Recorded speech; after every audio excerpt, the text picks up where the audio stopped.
আসসালামু আলাইকুম। এইচএসসি 2023 সালের পরীক্ষার্থীরা তোমাদের ইংরেজি প্রথম পত্রের ফাইনাল সাজেশনটা আজকে দিয়ে দেবো। অর্থাৎ এই সাজেশন থেকে পড়লে ইনশাআল্লাহ এখান থেকে 100% প্রশ্ন কমন থাকবে। কারণ কি আমরা সাজেশনটাই এমনভাবে তৈরি করেছি, বিগত সালগুলোতে যে সমস্ত প্রশ্ন এসেছে বা এই বছর আসার সম্ভাবনা আছে সব কিছু সংস্পর্শনে আর কি 100% কমন পাবে একটা সাজেশন তৈরি করেছি। তবে আমি যদি তোমাদের সংক্ষিপ্ত সিলেবাস থেকে নম্বর বন্টনটা দেখি, সেখানে আমাদের রিডিং পার্টে টোটাল 60 মার্ক আছে এবং আমাদের রাইটিং পার্টে 40 মার্ক আছে।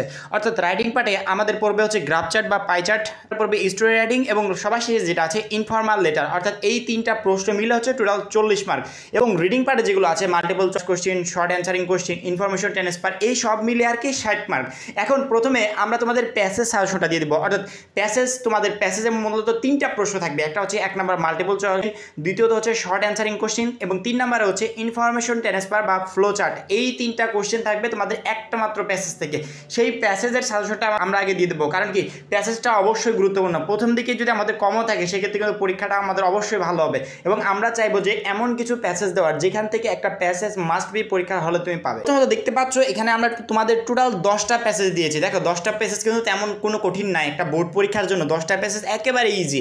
এবং এই প্যাসেজগুলো তোমরা তোমাদের মূল বইতে কীভাবে খুঁজে পাবে, পাশে আমরা লেসন দিয়ে দিয়েছি, সেই সাথে ইউনিটটাও লিখে রেখেছি। তোমরা সহজেই তোমাদের মূল বই থেকে খুঁজে পাবে এবং মূল বই থেকে খুঁজে পাওয়ার পরে তোমরা যে ইউনিট এবং লেসনটা দেওয়া আছে এই প্যাসেজের শিরোনামটা দিয়েছি, এই শিরোনামের সাথে মিল রেখে দেখবে তোমাদের টেস্ট পেপার বা তোমাদের যে মডেল কোশ্চেন আছে সেই মডেল কোশ্চেনে মডেল দেওয়া আছে, ওই মডেলগুলো কমপ্লিট করার চেষ্টা করবে। তাহলে হবে কি এই চ্যাপ্টারগুলো থেকে কী ধরনের প্রশ্ন আসতে পারে, কী ধরনের প্রশ্ন হতে পারে এই বিষয়ে তোমার ধারণা থাকবে।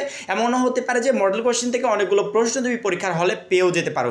এই যে টোটাল 10টা দিয়েছি, the unforgettable story, Nelson Mandela, what is a dream, the storm and stitch at adolescence and some, Sheikh Kamal, Brojen Das, Amico, a street child, eco tourism, why education. এই টোটাল 10টা তোমরা পড়ে রাখবে। এইখান থেকে 1 নাম্বার, 2 নাম্বার এবং 3 নাম্বার এই তিনটা প্রশ্নের অ্যান্সার এইখান থেকে তোমরা পেয়ে যাবে। এবার আসি আমরা 4 নাম্বারে। 4 নাম্বারে হচ্ছে আমাদের সামারি রাইটিং। দেখো সামারি রাইটিংটা এত কঠিন কিছু না, তোমরা যে প্যাসেজগুলো পড়ছো এর ভিতর থেকে তোমাকে একটা সামারি লিখতে বলা হবে এবং যদি আনকমনও পরীক্ষার হলে আসে সেক্ষেত্রেও সামারি লেখার ইজি একটা টেকনিক আছে। এই মুহূর্তে আমাদের যে ভিডিওটা দেখতে পাচ্ছ এই ভিডিওটা জাস্ট দেখে রাখো, মাঝখানে 3 থেকে 4টা ওয়ার্ড পরিবর্তন করে তুমি পৃথিবীর যে কোনো সামারি লিখতে পারবে। ইজি টেকনিক, আদার্স কিছু না। সামারি নিয়ে টেনশন করার একবারে কারণ নেই।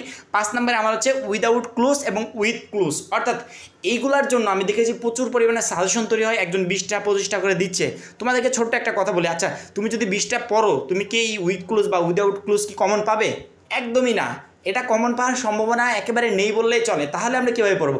ওই যে প্র্যাকটিস করতে হবে, শুধুমাত্র 5 নম্বরের জন্য তোমাকে বেশি বেশি প্র্যাকটিস করতে হবে। কারণ কি এটা তোমাকে যেখান থেকে সাজেশন দেওয়া হোক সবসময় আনকমনই থাকবে।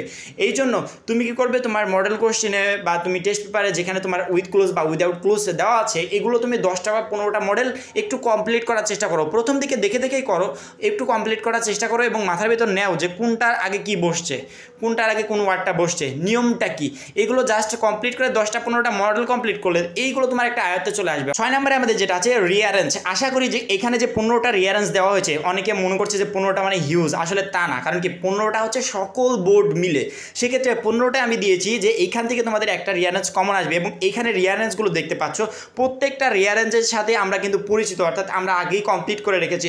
শুধুমাত্র রিয়ারেঞ্জ যদি কেউ 100% অ্যান্সার করতে চাও তাহলে অবশ্যই রিয়ারেঞ্জে তাকে 100% অ্যান্সার করতে হলে তুমি যে রিয়ারেঞ্জটা পড়ছো ওই রিয়ারেঞ্জের বাংলা তোমাকে জানতে হবে। কারণ কি তুমি যদি বাংলাটা সঠিকভাবে কমপ্লিট না করে একটা রিয়ারেঞ্জ পড়ো তাহলে পরীক্ষার হলে যতই কমন আসুক তারপরও এলোমেলো হয়ে যাবে। তুমি শুধুমাত্র যে রিয়ারেঞ্জটা আগে পড়া শুরু করবে ওই রিয়ারেঞ্জের বাংলা যে মিনিংটা, বাংলা অর্থটা কি এটা গল্প আকারে মাথার ভিতর ঢুকিয়ে নাও, তাহলে পরীক্ষার হলে এলোমেলো হবে না, লাইনগুলো সুন্দরভাবে সাজিয়ে গুছিয়ে তুমি লিখতে পারবে। এবং 7 নম্বরে আমাদের যেটা আছে সেটা হচ্ছে গ্রাফ চার্ট বা পাই চার্ট। অর্থাৎ আমি এখানে গ্রাফ চার্টও 5টা দিয়েছি, পাই চার্টও 5টা দিয়েছি। ইনশাল্লাহ এর ভিতর থেকে একটা মাস্ট বি তুমি পরীক্ষার হলে কমন পাচ্ছ। 8 নম্বরে আমাদের যেটা আছে সেটা হচ্ছে কমপ্লিটিং স্টোরি। কমপ্লিটিং স্টোরি আমরা এখানে 11টা দিয়েছি এবং কমপ্লিটিং স্টোরি সাধারণত 2 টাইপের হয়ে থাকে, একটা হচ্ছে ট্রেডিশনাল স্টোরি, দ্বিতীয়ত হচ্ছে ক্রিয়েটিভ স্টোরি। অর্থাৎ তোমরা এখানে যে 11টা কমপ্লিটিং স্টোরি দেখতে পাচ্ছ এই কমপ্লিটিং স্টোরি আমরা কিন্তু ক্লাস একবারে লোয়ার ক্লাস থেকে পড়ে আসছি, অর্থাৎ হাই স্কুল লেভেলে আমরা এর প্রায়গুলো কমপ্লিটিং স্টোরি কিন্তু কমপ্লিট করে ফেলেছি এবং অনেক কমপ্লিটিং স্টোরি আছে যেগুলো আমরা গল্প আকারে আমরা প্রাইমারি লেভেলেও পড়েছি। এই জন্য কঠিন বলতে আমি কিছু মনে করছি না, কারণ এইচএসসি লেভেলে তুমি একটা স্টুডেন্ট, তুমি যদি 11টা কমপ্লিটিং স্টোরি কমপ্লিট করে পরীক্ষার হলে না যেতে পারো সেক্ষেত্রে আমার মনে হয় না যে তুমি পরীক্ষার হলে কমন পাবে। ইনশাল্লাহ এই 11টার ভিতর থেকে একটা তুমি মাস্ট বি পরীক্ষার হলে কমন পাচ্ছ। এবং সর্বশেষ আমাদের যেটা হচ্ছে 9 নাম্বারে আমাদের হচ্ছে ইনফর্মাল লেটার, অর্থাৎ এইখানে যে কয়েকটা লেটার দেওয়া হয়েছে এই লেটারগুলো মানে কি পূর্ববর্তী বিগত কয়েকটা বোর্ডে এসেছিল এবং এই বছরও আসার সম্ভাবনা আছে, সেরকমভাবেই লেটারগুলো দেওয়া হয়েছে। এবং এই লেটারগুলো খুবই ইজি লেটার লেখার কিছু টেকনিক আছে, তোমরা জাস্ট শর্টকাট টেকনিক অ্যাপ্লাই করবে।